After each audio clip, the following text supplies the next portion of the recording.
বালুরঘাট শহরে স্টেশন থেকে কিছু দূর এগিয়েই মাত্র 20 টাকায় পোলাও আর আলু ফুলকপির তরকারি। তোমরা শুনে ভীষণ অবাক হচ্ছ না? তোমাদের থেকেও বেশি অবাক আমি হয়েছিলাম যখন প্রথমবার শুনেছিলাম।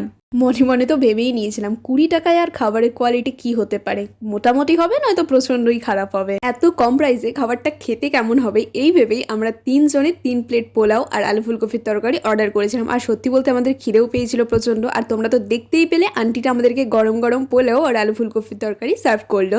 খাবারটা খাওয়ার পর আমাদের 3 জনের রিয়াকশনই জাস্ট ওয়াও ছিল। যেমন সুন্দর ছিল পোলাওটা খেতে, তার থেকেও বেশি সুন্দর ছিল আলু ফুলকপির তরকারিটা।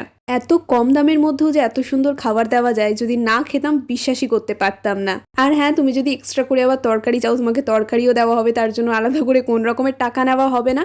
আর পোলাওয়ের মধ্যে কিন্তু কিশমিশ আর বাদামে ভরপুর ছিল। তো তোমরা বালুরঘাট গেলে অবশ্যই একবার ট্রাই করে দেখো। আর কোয়ান্টিটিটা কিন্তু 20 টাকা আন্দাজে যথেষ্ট বেশি ছিল, পেট ভরে যাওয়ার মতো ছিল একদম।